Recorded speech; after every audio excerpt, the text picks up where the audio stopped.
ఏపీలో పాఠశాల విద్య అకాడమిక్ క్యాలెండర్ను మంత్రి నారా లోకేష్ విడుదల చేశారు. నాయకుల బొమ్మలు, పార్టీల రంగులు లేకుండా రాజకీయాలకు అతీతంగా క్యాలెండర్ను రూపకల్పన చేశారు.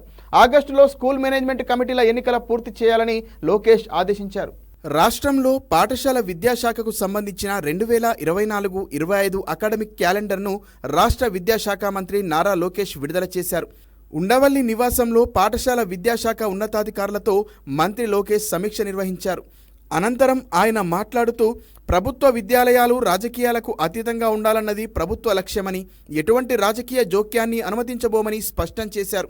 టీచర్లు, విద్యార్థులకు ఇచ్చే శిక్షణ దీపికల్లో సైతం మంత్రి సందేశం, ఫోటోలు, పార్టీ రంగులు ఉండరాదని ఆదేశించారు. స్కూల్ మేనేజ్మెంట్ కమిటీల పదవీ కాలం జూలైతో పూర్తయినందున ఆగస్టులో మేనేజ్మెంట్ కమిటీల ఎన్నికలు పూర్తి చేయాలన్నారు.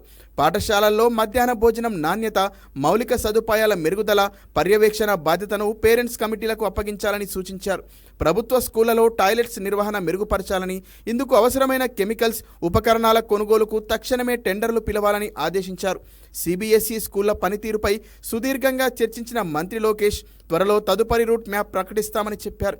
కస్తూర్బా గాంధీ బాలికల విద్యాలయాల్లో ఖాళీలుగా ఉన్న టీచర్, నాన్ టీచింగ్ పోస్టుల భర్తీకి గ్రీన్ సిగ్నల్ ఇచ్చిన మంత్రి లోకేష్ విధి విధానాలు ఖరారు చేయాల్సిందిగా సూచించారు. ఈ సమావేశంలో స్కూల్ ఎడ్యుకేషన్ కార్యదర్శి కోన శశిధర్, డైరెక్టర్ విజయ రామరాజు, రాష్ట్ర సమగ్ర శిక్షా ప్రాజెక్టు డైరెక్టర్ బి శ్రీనివాసరావు తదితరులు పాల్గొన్నారు.